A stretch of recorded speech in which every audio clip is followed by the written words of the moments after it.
spoken word performer, Amy Marshall.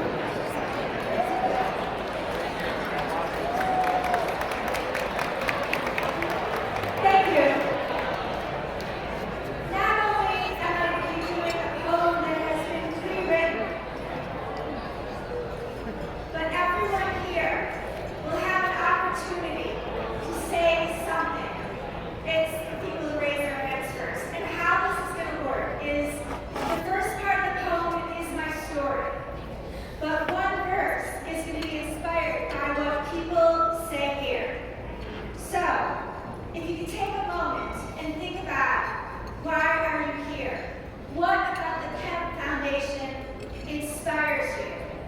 And when you're ready, raise your hand, and a few people will be able to share their stories and what inspires you about the Kempe Foundation. You want to wait till Monica comes with you to the mic so we can hear what you have to say. And it could wind up in the poem. Who is brave enough to start?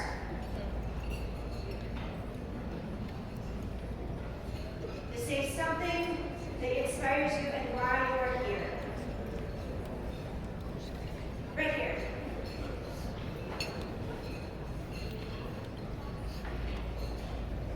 The results are getting both at home and in the schools. Back in the schools have been absolutely incredible and a game changer, and that's why we're all here. Thank you. Thank you for being brave to start as well. That is awesome. Who else would like to say something? A story, something you admire about Kempe? Raise your hand. Be brave. Oh, there's somebody back. Right there? No, she was just raising her hand to say, this is how you raise your hand. So, okay. Anybody else? It could be lined up in the poem created on the spot. Okay, someone in the back.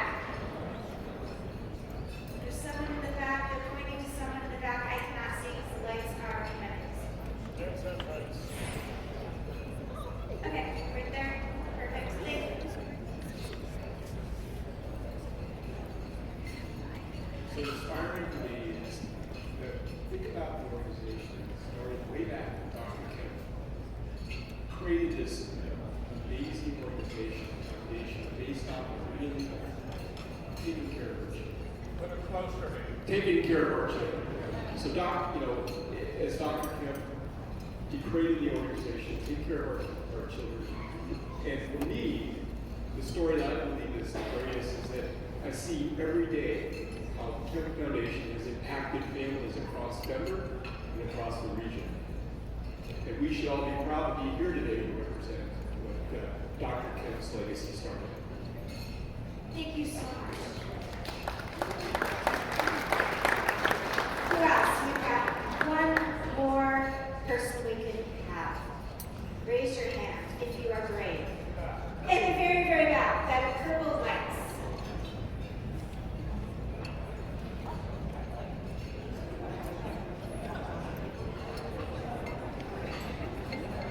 Speak just right into the lights in here. Okay, hopefully you can hear. I'm at camp. My husband and I were foster parents for 5 years, and we saw some pretty awful abuse. We kind of investigated what organizations are helping kids in Colorado because it was really hard to process. And camp by far blew out of the water everything that we ever looked into. It's super inspiring to see the level of professionals here and what they work on. I love giving our money and support to them because I absolutely believe in what they do. And unfortunately, child abuse has changed our life in a super hard way. And the Kempe Center, being able to support them, feels really good. Feels like a step in the right direction. And I wholeheartedly believe in what they do. Thank you. Thank you for being brave to tell your story. So, okay, one last one and then the poem will start. No, it's, somehow got turned off. That's good. Okay, just speak right into it. Like, see how close I am to the mic? That's how close. Is that on? Yes! all I want to say is one thing that John taught me a couple years ago. We were discussing mass shootings, and I'm not pro-gun and I'm not against guns. I'm just saying mass shootings are a problem in our country. And he explained to me that 92% of mass shootings, I believe that's the right number, John, it might be maybe 88, I can't remember. But bottom line is a tortured childhood can create problems that last forever, that create problems for the rest of us that we have to deal with in the rest of our lives. So for the children, if there's a way to save them, to help them, I hope that the Kempe Foundation is able to do that. Thank you. Thank you. And if you wanted to say something and didn't get a chance to, please, when there's time, talk to someone at your table and tell them why you're here. So I'm now going to start with the first part of the poem, which is pre-written, and it is my story. I was just a little girl. I wanted to run and play, laugh and giggle, sit under a shady tree, read and write poetry. But deep inside, that freedom was taken away. I wanted to look at the clouds and be inspired by the stories as they floated by. But I did not have that luxury. A luxury every child has, rich or poor. A luxury of deep, heartfelt joy in every moment, unless someone steals it away. But I never lost my innate positivity. I never lost my innate hope. There were times I felt deep woundedness as a child, times I've even struggled as an adult. But they did not take away. They could not steal my humanity. My story, for a while, remained hidden, even from myself. But my past, my truth, began to shine through. Little bits, little pieces, putting together the puzzles from my childhood. Things that were strange, things that never made sense. First asking the perpetrators if they did this to me, but then listening to myself, revealing what was held in my subconscious. And I told my story, and I wrote it into a play. Then people saw my play, and they believed themselves, and they told their stories. When the stories remained silent, held, kept inside, we yearn for a moment of freedom when we can live, be ourselves, feel our birthright, walk with loving pride.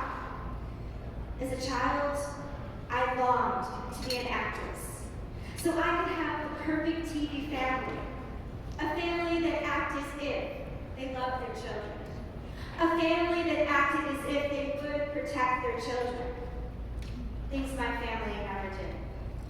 So as an adult, I returned to Los Angeles to perform my play, tell my story. And one day, in Beverly Hills, in a fancy hotel, in a ladies' restroom, a place where stories are told and advice is shared, I met a very kind 90-year-old lady. I told her about my play. I told her about my story. Silence. And then she told me her story. She broke her silence. It was the first time she told anyone a secret she held for most of her life. 90 years old. When the stories remain silent, held, kept inside, we yearn for a moment of freedom when we can live, be ourselves, feel our birthright, walk with loving pride. And here we are, gathered because we want every child to be innately in their heart so very free, Like Dr. Kemp, he saw these people too. He saw the potential that every child can have a great childhood after the things that have happened to them too. And people who are parents can look this and yonder way. People who are parents can have the tools that they can truly help the children to heal and courage be displayed.